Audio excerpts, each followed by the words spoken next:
पावन पावन नाम हरि हरि ओम। पावन पावन नाम हरि हरि ओम। मधुर मधुर नाम हरि हरि ओम। मधुर मधुर नाम हरि हरि ओम। हरि ओम हरि ओम हरि ओम हरि ओम। मारवाड़ में मीरा बोले हरि हरि ओम। मारवाड़ में मीरा बोले हरि हरि ओम। पंजाब में नानक बोले हरि हरि ओम। पंजाब में नानक बोले हरि हरि ओम। हरि ओम हरि ओम हरि ओम हरि ओम। शिव जी का डमरू बोले हरि हरि ओम। शिव जी का डमरू बोले हरि हरि ओम। नारद जी की वीणा बोले हरि हरि ओम। नारद जी की वीणा बोले हरि हरि ओम। हरि ओम हरि ओम हरि हरि ओम हरि ओम। हम सबका है प्यारा नाम हरि हरि ओम। हम सबका है प्यारा नाम हरि हरि ओम। हम सबका है प्यारा नाम हरि हरि ओम। हम सबका है प्यारा नाम हरि हरि ओम। हरि ओम हरि ओम हरि ओम हरि ओम। हरि ओम हरि ओम हरि ओम हरि ओम। हरि ओम हरि ओम हरि ओम हरि ओम। हरि ओम हरि ओम हरि ओम हरि ओम।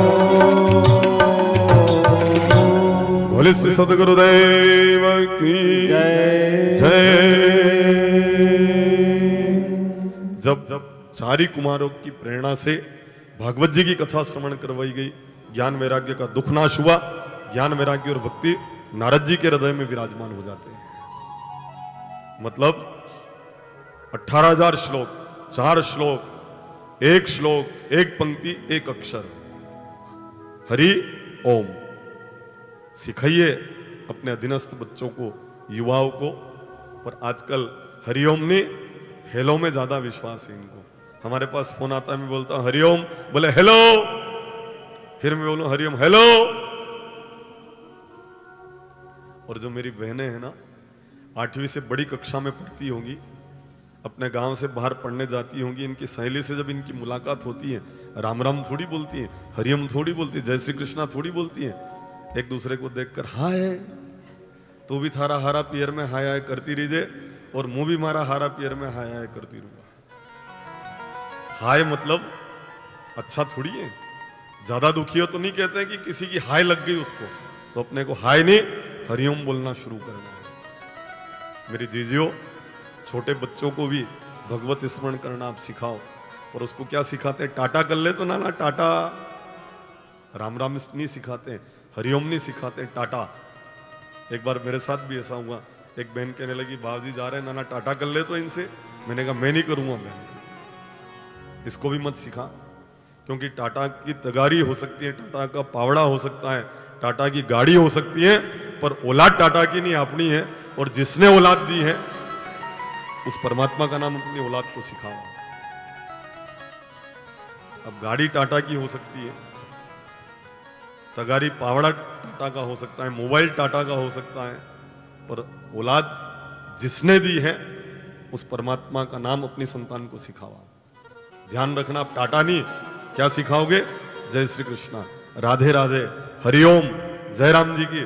आपको जो भी अच्छा लगे अपनी संतान को आप भगवत स्मरण करना सिखाइए। यहाँ ऐसा वर्णन मिलता है, जब भक्ति ज्ञान वैराग्य पुष्ट हो गए तो नारद जी ने पूछा इस कथा से कौन कौन लोग पवित्र होते हैं? तब चारी कुमारों ने कहा एक एकम अक्षरम पुंसाम महापातक नाशनम महा। एक अक्षर अगर कान में पड़ जाए तो महापातक तक शमन हो जाते हैं। बोलो, एक अक्षर का ये परिणाम है। कान में अगर भागवत जी का एक भी अक्षर श्रवण करने को प्राप्त हो जाए तो एक एकम अक्षरम पुंसाम महापातक नाशनम, महापातक तक शमन हो जाते हैं। कोई ऊपरले मन से भी कथा सुन ले तो भी कथा असर करती है। भीतर के मन से सुने तो बात ही अलग है, पर ऊपर के मन से भी कथा सुन ले तो भी कथा असर करती है। आयोजक परिवार से व्यवहार है और कथा में आकर बैठ गए, या महाराज से परिचय है कथा में आकर बैठ गए तो भी फल मिलेगा। और बिना परिचय के भी अगर आप कथा सुनने के लिए पधारे हैं और अगर संलग्न अपने मन को कथा में कर रहे हैं तो भी उसका प्रतिफल आप प्राप्त करेंगे। ऊपरले मन से सुनो तो भी कथा का फल मिलता है। आप कहोगे महाराज कैसे? ये भी मैं उदाहरण के माध्यम से आपको अवगत करवाऊंगा, आप जल्दी समझ जाएंगे कि ऊपरले मन से भी कथा सुनो तो कथा असर करती है। कैसे? जैसे अपना खेत है, खेत में आप जो क्यारा बनाते हैं उसमें जब आप पानी दौड़ाते हैं और खेत में अगर ढाड़ ज्यादा हो तो समझदार किसान क्या करते हैं? ढाड़ ज्यादा हो तो बहुत लंबे लंबे क्यारा बना देते हैं तो गरी गरी ने पूरा पीजा वहां तक पानी जाए, और पहुंचे पहुंचे अतरे तो नेकड़ो पलटे ही दे। देखो कितनी कितनी समझदारी है। अब कैसे उस खेत को पिलाना है ये मेरे जगतपति जानते हैं। आप आकर बैठ गए, अगर ऊपरले मन से भी कथा सुन रहे हैं तो आपके लिए कोई शब्द ऐसा निकल जाएगा जो आपके जीवन में आमूलचूल परिवर्तन कर देगा। अभी जावरा के पास में कथा चल रही थी तो कथा करने का सौभाग्य मुझे ही प्राप्त था। वेयर हाउस पे कथा चल रही थी।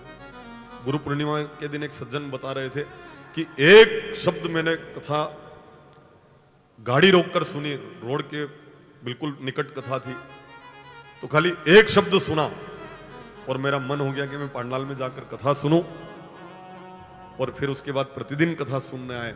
और गुरु पूर्णिमा के दिन सांवरा सेठ के दर्शन करके आकर फिर गुरु दीक्षा में भी आकर वो विराजे थे। एक अक्षर इतना परिवर्तन कर देता है। एक एक अक्षरम पुंसाम महापातक नाशनम।